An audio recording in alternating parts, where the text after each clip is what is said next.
बलबूते इस बगावत को कुचल दिया है। यस माय फ्रेंड्स, वाकई हमारी फौज ने तो कमाल ही कर दिया। कई लाख हिंदुस्तानियों को मौत के घाट उतार दिया। अब तो वो हमारे अगेंस्ट सर उठाने की सोच भी नहीं सकते। You are right, but my dears, तुम इन मुन्नाओं को नजरअंदाज नहीं कर सकते। ये हमारे खिलाफ कब सर उठा ले कुछ कहा नहीं जा सकता, लिहाजा इनका भी कुछ इलाज करना पड़ेगा। बिल्कुल सही कहा। आई थिंक क्यों ना हम अपनी पॉलिसी डिवाइड एंड रूल का यूज़ करें। मुसलमानों के दरमियान भी कुछ इख्तिलाफात हैं, हम उन्हें हवा देकर दस्तों की रिवा कर देंगे और इस तरह हमारी हुकूमत महफूज रहेगी। वाह वाह वाह, very good idea, brilliant. But my dears, I think क्यों ना इन मुल्लाओं को जड़ से ख़त्म कर दिया जाए। और पता है इसका सबसे बेहतर तरीका क्या होगा? इसका सबसे बेहतर तरीका ये है कि औकाफ की ज़मीनों पर कब्जा कर दिया जाए और वक्त की ज़मीनों पर जितने मदारिस हैं सबको बुलडोज और मिसमार कर दिया जाए। न रहेगा बांस और न बजेगी बांसुरी, न ये मदारिस रहेंगे और न उलमा पैदा होंगे और न हमारी हुकूमत को कोई खतरा रहेगा।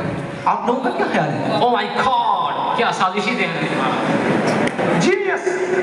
मेरे जहन में ये बात गर्दिश कर रही थी कि क्यों ना ईसाई तालीम को फरोग दिया जाए और हिंदुस्तान को ईसाइयत के रंग से रंग दिया जाए।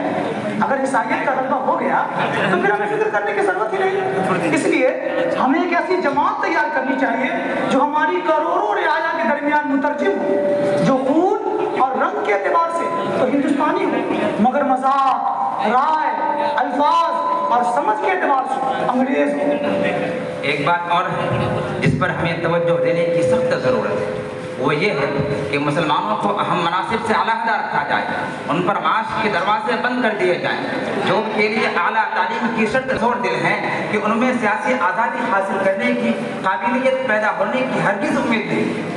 यस यस यस, सही। बहुत बेहतर, बहुत बेहतर।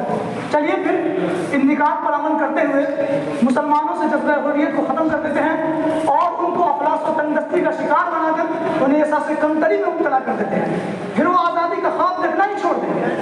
चलिए चलिए।